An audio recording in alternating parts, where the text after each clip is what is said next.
এখানে রয়েছে খাসির মাংস।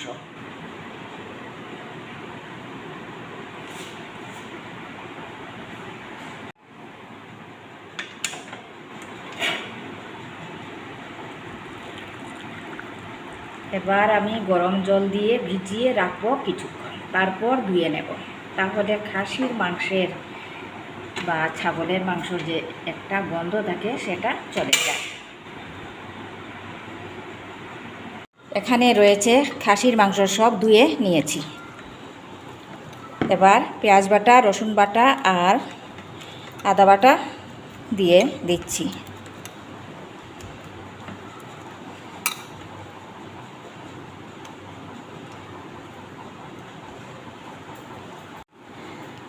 ধনিয়া গুঁড়ো দিলাম,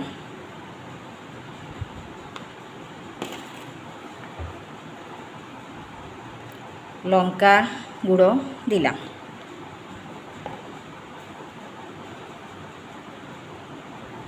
দিলাম হলুদ গুঁড়ো, লবণ স্বাদ মতো দিয়ে ভালো করে মেখে নিচ্ছি।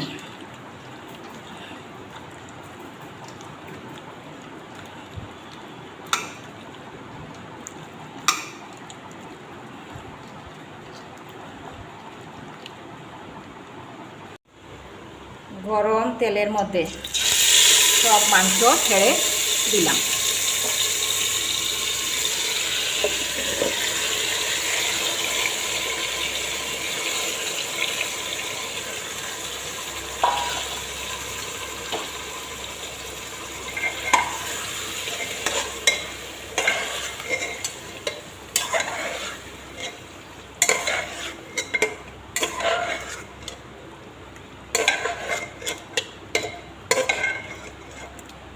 অনবরত নাড়তে থাকবো, তাহলে মশলার গন্ধটা চলে যাবে, মশলাটা ভাজা ভাজা হয়ে যাবে।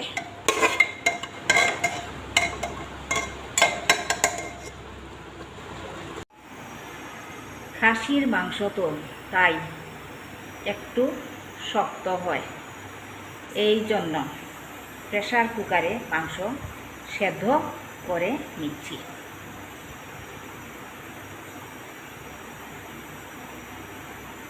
আমার হাজব্যান্ডের একজন স্নেহভাজন এসেছিলেন, এই সব মিষ্টি এনেছেন। দেখি কি কি এনেছেন।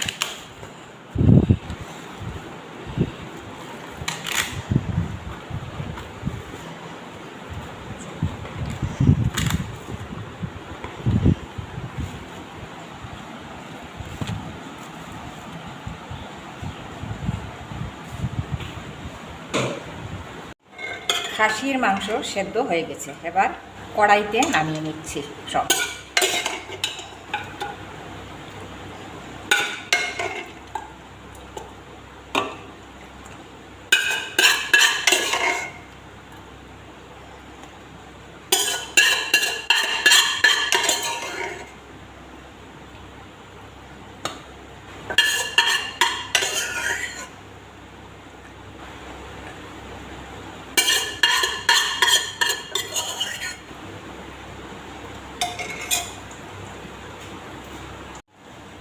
দুটো তেজপাতা দিয়ে দিচ্ছি। আমি আবার গরম মশলা দেব না, গরম মশলা সবসময় আমি দিইও না।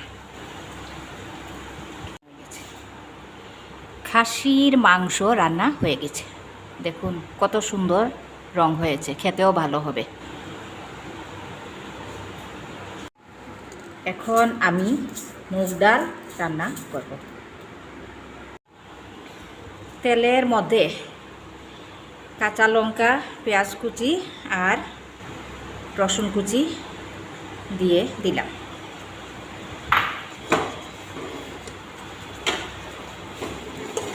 এবার ভালো করে ভেজে নেব।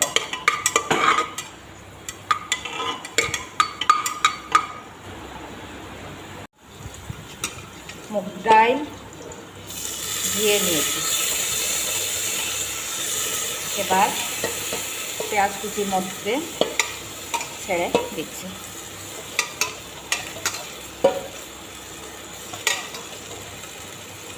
স্বাদ মতো লবণ দিয়ে দিলাম। দিয়ে দিচ্ছি হলুদ গুঁড়ো, জল দিয়ে দিচ্ছি।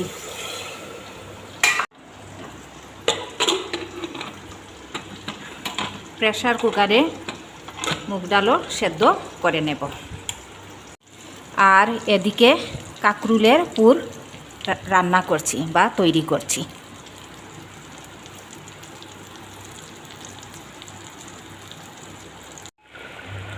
ডালও প্রায় হয়ে গেল।